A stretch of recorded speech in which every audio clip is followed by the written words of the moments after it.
नमस्कार। आज की चर्चा की शुरुआत लियो टॉल्स्टॉय के एक बहुत ही दिलचस्प विचार से करते हैं। उन्होंने कहा था, हर कोई दुनिया बदलने की सोचता है पर कोई खुद को बदलने की नहीं सोचता। काफी गहरा विचार है। हाँ, और शायद कूटनीति में भी यही बात कुछ हद तक लागू होती है ना? मतलब रिश्तों को बदलने के लिए शायद नजरिए में बदलाव सबसे पहले जरूरी है। आज हम इसी बदलाव पर बात करने वाले हैं। भारत और कनाडा के बीच जो रिश्ते पिछले कुछ समय से थोड़े तनावपूर्ण थे, उनमें हाल में एक नरमी आई है। हाँ, नरमी आई है और एक नए रोड मैप की भी बात हो रही है। बिल्कुल। तो इसी नए रोड मैप पर आज हम गहरी नजर डालेंगे। हमारे पास इससे जुड़े कुछ लेख हैं, विश्लेषण हैं और एक काफी लंबा डिटेल्ड संयुक्त बयान भी है। और ये टॉपिक, जैसा आपने इशारा किया, अंतर्राष्ट्रीय संबंधों पर नजर रखने वालों के लिए, खासकर जो यूपीएससी वगैरह की तैयारी कर रहे हैं, उनके लिए बहुत महत्वपूर्ण हो सकता है। हाँ, क्योंकि ये समसामयिक मामले और द्विपक्षीय कूटनीति दोनों का एक अच्छा उदाहरण है। तो हमारा इरादा यही है कि इन स्रोतों से सबसे अहम जानकारी निकालें और समझें कि भाई इस बदलाव का असली मतलब क्या है, खासकर उस तनाव के बाद जो हमने देखा। एग्जैक्टली। तो चलिए शुरू करते हैं। सबसे पहली बात तो ये कि भारत और कनाडा दोनों ने हाल ही में यह तय किया है कि रिश्तों में स्थिरता बहाल करनी है और भविष्य के लिए एक नया रोड मैप बनाना है। हाँ, और ये कोई छोटी मोटी बात नहीं, मतलब एक पूरी विस्तृत योजना सामने रखी गई है। बिल्कुल। और दिलचस्प बात यह है, जैसा कि इन विश्लेषणों में भी कहा गया है, कि इस रोड मैप में जो पहले के विवादास्पद मुद्दे थे, जैसे भारतीय प्रवासियों से जुड़े कुछ मसले, हाँ, जिन पर काफी तनाव रहा, हाँ, उन पर जोर कम है। ज्यादा फोकस है द्विपक्षीय व्यापार पर, निवेश पर, ऊर्जा सहयोग पर। ऊर्जा में तो काफी कुछ शामिल है, तेल गैस से लेकर क्लाइमेट चेंज तक। सही कहा। फिर उच्च शिक्षा में सहयोग और एआई जैसी जो नई टेक्नोलॉजी है, उनमें साझेदारी। तो ऐसा लग रहा है कि फोकस अब आर्थिक और रणनीतिक चीजों पर ज्यादा है। ये बात 13 अक्टूबर को जो लगभग 1200 शब्दों का जॉइंट स्टेटमेंट आया है, उसमें भी छलकती है।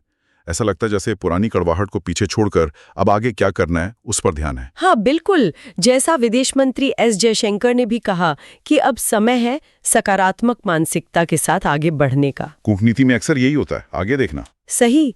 तो भविष्य की योजनाओं पर जोर साफ है। सबसे पहले तो रणनीतिक महत्व की बात की गई है। अच्छा, कैसे? दोनों विदेश मंत्रियों ने ये माना है कि देखिए, दुनिया में अनिश्चितता बढ़ रही है, भू राजनीतिक तनाव भी है। ऐसे में एक मजबूत कनाडा भारत संबंध बहुत जरूरी है। तो ये सिर्फ इकोनॉमिक फायदे की बात नहीं है, मतलब ये वैश्विक स्थिरता के लिए भी अहम है। हाँ, बिल्कुल। ये साझेदारी आर्थिक मौके तो बनाएगी ही, साथ में जो वैश्विक गठबंधनों में फेरबदल हो रहा है, उससे जो कमजोरियां आ सकती हैं, उनको कम करने में मदद मिलेगी। और सप्लाई चेन, आजकल ये शब्द बहुत सुनने को मिलता है। हाँ, भरोसेमंद सप्लाई चेन बनाना और एक मुश्किल अंतर्राष्ट्रीय माहौल में रणनीतिक स्थिरता लाना, ये भी इसके उद्देश्य हैं। व्यापार की भी बात है। हाँ, व्यापार के आंकड़े बढ़ रहे हैं, ऐसा सुना है। हाँ, 2024 में द्विपक्षीय व्यापार लगभग 23.66 बिलियन डॉलर पहुंच गया है और दोनों देशों की कंपनियां भी एक दूसरे के बाजारों में ज्यादा सक्रिय हो रही हैं। और ऊर्जा क्षेत्र, मुझे लगता है इस पर काफी विस्तार से बात हुई है। यहाँ चीजें थोड़ी और दिलचस्प हो जाती है ना। निश्चित तौर पर एनर्जी ट्रांजिशन और क्लाइमेट चेंज के जो लक्ष्य हैं, उनको देखते हुए दोनों देश स्वच्छ, सुरक्षित और न्याय संगत ऊर्जा सहयोग बढ़ाने पर राजी हुए हैं। इसमें क्या क्या शामिल है, मतलब किन चीजों पर फोकस रहेगा? देखिए, इसे कई हिस्सों में बांट सकते हैं। पहला तो है जो मौजूदा जरूरतें हैं और भविष्य का बदलाव, दोनों को साधना। अच्छा। तो इसके लिए कनाडा भारत मंत्री स्तरीय ऊर्जा संवाद को जल्दी ही फिर से शुरू करने की बात है।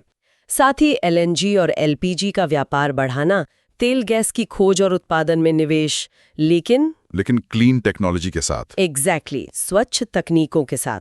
तो ये हुआ एक पहलू, यानी परंपरा और आधुनिकता दोनों का मिश्रण। और भविष्य की ऊर्जा, जैसे ग्रीन हाइड्रोजन वगैरह। हाँ, वो दूसरा अहम हिस्सा है, भविष्य के ईंधन और तकनीक। इसमें ग्रीन हाइड्रोजन, बायोफ्यूल, CCUS यानी carbon capture, utilization and storage. हाँ, कार्बन को पकड़कर इस्तेमाल या स्टोर करने की तकनीक। और इलेक्ट्रिक मोबिलिटी, यानी इलेक्ट्रिक गाड़ियां, इन सब पर सहयोग होगा। और बिजली ग्रिड, उसकी सुरक्षा, स्थिरता। बिल्कुल, उसमें रिन्यूएबल एनर्जी को कैसे बेहतर तरीके से इंटीग्रेट किया जाए, इसके लिए बेस्ट प्रैक्टिसेस का आदान प्रदान होगा। ये तो काफी डिटेल लग रहा है। क्या कोई तीसरा पहलू भी है इसमें? हाँ, तीसरा पहलू है संसाधन और नीति का।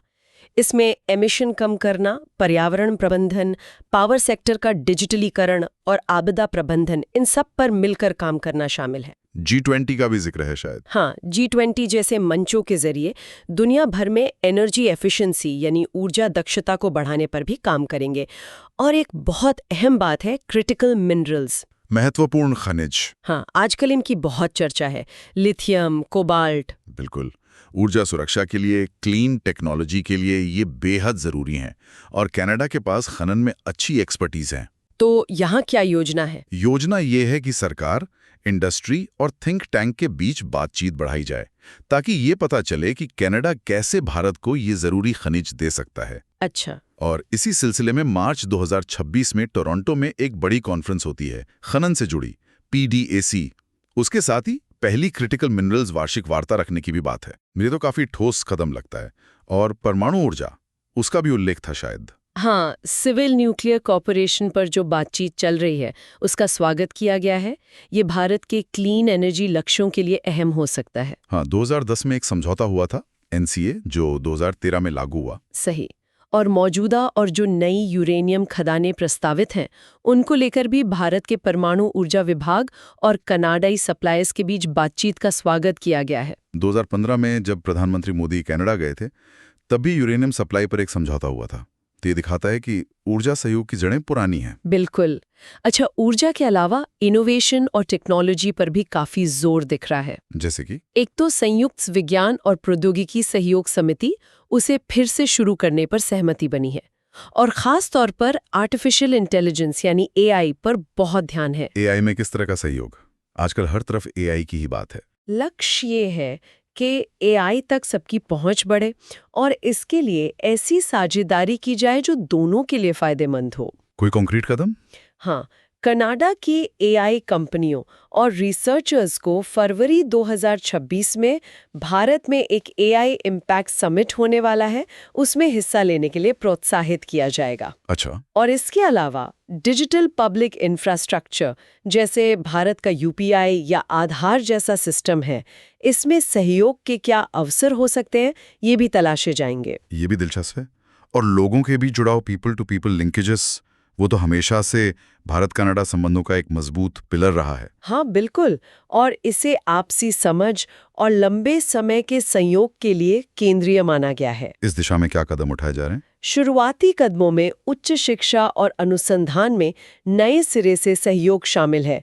फोकस रहेगा AI, साइबर सुरक्षा, फिनटेक जैसी जो उभरती हुई टेक्नोलॉजीज हैं, उनमें रिसर्च पार्टनरशिप पर। और कनाडाई यूनिवर्सिटीज का भारत में आना, उस पर भी बात हुई है। हाँ, विदेशी कैंपस के जरिए भारत में कनाडाई शिक्षण संस्थानों की उपस्थिति बढ़ाने की भी बात है। इसके लिए एक जॉइंट वर्किंग ग्रुप भी है उच्च शिक्षा पर, उसे फिर से सक्रिय किया जाएगा। और ये जुड़ाव कितना मजबूत है, इसके आंकड़े भी तो हैं। हाँ, आंकड़े काफी कुछ कहते हैं। जैसे 2024 में कनाडा में करीब 3,92,000 भारतीय छात्र थे, लगभग 4 लाख। हाँ, और 2021 की कनाडाई जनगणना के हिसाब से वहाँ 18 लाख से ज्यादा भारतीय मूल के लोग रहते हैं, 1.8 मिलियन, जिनमें 10 लाख से ज्यादा तो NRI हैं। तो ये संख्या अपने आप में बहुत बड़ी है और रिश्तों के लिए अहम है। तो बड़ा सवाल ये उठता है कि सब हो क्यों रहा है? जैसा हमने शुरू में कहा, ये रोड मैप और ये नरमी कुछ महीने पहले तक तो सोचना भी मुश्किल था। हाँ, बिल्कुल। रिश्ते लगभग 2 साल तक बहुत तनावपूर्ण रहे, खासकर 2023 में जब तत्कालीन प्रधानमंत्री जस्टिन ट्रूडो ने वो निज्जर हत्याकांड में भारतीय एजेंटों की संलिप्तता का आरोप लगाया था। और भारत ने उन आरोपों को पूरी तरह खारिज किया था और बदले में कनाडा पर अलगाववादी गुटों को पनाह देने का आरोप लगाया था। हाँ, और उसका असर भी दिखा। वीजा सेवाओं में दिक्कतें आईं, राजनयिकों को वापस बुलाया गया, व्यापार निवेश की बातचीत रुक गई। तो फिर बदला क्या? सबसे बड़ा बदलाव तो कनाडा में नेतृत्व परिवर्तन रहा। नए प्रधानमंत्री मार्क कार्नी के आने के बाद हालात बदले। जून में G7 समिट में उनकी और प्रधानमंत्री मोदी की मुलाकात हुई थी। हाँ, जून में कार्नी ने G7 शिखर सम्मेलन के दौरान प्रधानमंत्री मोदी की मेजबानी की और वहीं पर दोनों नेताओं ने यह तय किया कि रिश्तों में स्थिरता लानी है और एक दूसरे की चिंताओं और सेंसिटिविटीज का सम्मान करते हुए एक रचनात्मक साझेदारी बनानी है। और उसके बाद कुछ ठोस कदम भी उठाए गए। हाँ, कई कदम दिखे, जैसे अगस्त 2024 में हाई कमिश्नर्स की बहाली की घोषणा हुई। हाँ, वो डिप्लोमेटिक रिश्तों को सामान्य करने की दिशा में बड़ा कदम था। बिल्कुल। फिर सितंबर 2024 में नई दिल्ली में दोनों देशों के नेशनल सिक्योरिटी एडवाइजर्स मिले, सुरक्षा सहयोग बढ़ाने पर बात हुई। और अब अक्टूबर 2024 में विदेश मंत्री मेलानी जॉली की भारत यात्रा और ये जॉइंट स्टेटमेंट। तो ये सिलसिलेवार कदम उठाए गए हैं माहौल सुधारने के लिए। हाँ, ऐसा लगता है। अच्छा, एक और दिलचस्प बात जो इन विश्लेषणों में आ रही है वो ये है कि शायद अमेरिकी राष्ट्रपति डोनाल्ड ट्रंप ने भी अनजाने में ही सही इस सुलह में कोई भूमिका निभाई है। ट्रंप ने?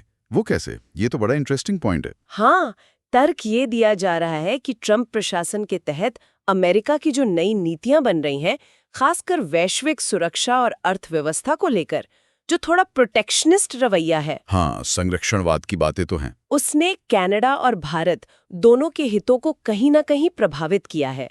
इसे आप भू अर्थशास्त्र यानी जियो इकोनॉमिक्स का असर कह सकते हैं। अच्छा, तो ये भू अर्थशास्त्र यहाँ कैसे काम कर रहा है? मतलब दोनों देशों पर क्या असर हुआ? देखिए, दोनों देशों को अब अपने सामान और सेवाओं के लिए ज्यादा बाजार चाहिए। वो निवेश, टेक्नोलॉजी और चीजों के व्यापार में स्थिरता चाहते हैं, प्रिडिक्टेबिलिटी चाहते हैं। और अमेरिका पे निर्भरता कम करना चाहते हैं। हाँ, ये भी एक अहम बात है। दोनों ही देश अमेरिका पर अपनी निर्भरता कुछ कम करके अपने अंतर्राष्ट्रीय संबंधों में विविधता लाना चाहते हैं, डाइवर्सिफाई करना चाहते हैं। तो ऐसे में भारत और कनाडा एक दूसरे के लिए विकल्प बन रहे हैं। बिल्कुल। वे पाते हैं कि उनके जो संसाधन हैं, जो क्षमताएं हैं, वो एक दूसरे के पूरक हैं और आपसी सहयोग दोनों के लिए फायदेमंद हो सकता है। कनाडा की एक इंडो पैसिफिक स्ट्रैटेजी भी थी, नवंबर 2022 की। उसमें भारत का खास जिक्र था। क्या वो रणनीति अब दोबारा अहम हो गई है? हाँ, बिल्कुल। उस रणनीति में भारत को एक प्रमुख भागीदार माना गया था। शांति, सुरक्षा, व्यापार, लोगों के बीच संबंध, टिकाऊ भविष्य, इन सब पर फोकस था। लेकिन बीच में वो थोड़ी ठंडे बस्ते में चली गई थी क्या? ऐसा लगता है कि ट्रूडो के कार्यकाल में उस पर उतना जोर नहीं रहा, लेकिन अब कार्नी सरकार ने उस पर फिर से ध्यान दिया है। प्रधानमंत्री कार्नी और विदेश मंत्री जॉली दोनों ने हाल की बातचीत में इस रणनीति के प्रति कनाडा की प्रतिबद्धता दोहराई है। एक और फैक्टर बताया जा रहा है, कनाडा में भारत के प्रति पब्लिक ओपिनियन का बदलना। क्या वहां के लोग अब रिश्ते सुधारना चाहते हैं? हाँ, एंगस रीड इंस्टीट्यूट का एक हालिया सर्वे तो यही दिखाता है। अब कनाडा के लोग 2 के मुकाबले 1 के अनुपात से ज्यादा 51% बनाम 22% मानते हैं कि भारत के साथ संबंध बहाल करना सही कदम है। ये तो बड़ा बदलाव है। हाँ, और उनकी प्राथमिकताएं भी बदली हैं। पहले कानून का शासन, रूल ऑफ लॉ पर बहुत ज्यादा जोर था, 62%, व्यापार के अवसरों 38% के मुकाबले। और अब व्यापार के अवसर 48% और कानून का शासन 52%, लगभग बराबर आ गए हैं। इसकी क्या वजह हो सकती है? शायद ट्रंप की जो टैरिफ नीतियां हैं, उनसे जो आर्थिक अनिश्चितता पैदा हुई है, उसने इस बदलाव में भूमिका निभाई हो। मतलब आर्थिक जरूरतें अब ज्यादा महसूस हो रही हैं। तो ऐसा लग रहा है कि विदेश मंत्री जोली की यात्रा और ये संयुक्त बयान, ये एक तरह का संकेत है कि कार्नी सरकार कनाडा की जमीन से भारत की सुरक्षा, एकता, अखंडता के लिए खतरा पैदा करने वाली गतिविधियों को रोकने के लिए सीरियस है। हाँ, कुछ एनालिस्ट तो मजाक में ये भी कह रहे हैं कि ट्रंप ने पहले अनजाने में भारत चीन रिश्तों को ठीक करने में मदद की और अब भारत कनाडा रिश्तों को भी पटरी पर ला दिया। खैर, वो तो एक अलग चर्चा का विषय है। बिल्कुल। संक्षेप में कहें तो कई सारे फैक्टर्स एक साथ आए हैं। कनाडा में लीडरशिप चेंज, बदलते हुए ग्लोबल समीकरण, आर्थिक जरूरतें, कनाडा की इंडो पैसिफिक स्ट्रैटेजी पर नया फोकस और वहां का बदलता पब्लिक ओपिनियन। इन सब ने मिलकर भारत कनाडा संबंधों को दोबारा पटरी पर लाने में मदद की है। हाँ, और ये जो नया रोड मैप है, ये भविष्य में सहयोग के लिए एक वाकई महत्वाकांक्षी खाका पेश करता है। तो आज हमने भारत कनाडा संबंधों के इस नए अध्याय और उसके विस्तृत रोड मैप के कई अहम पहलुओं को समझने की कोशिश की। व्यापार, ऊर्जा, तकनीक, शिक्षा, लोगों का आपसी जुड़ाव, सहयोग के कई महत्वपूर्ण क्षेत्र हैं। बिल्कुल।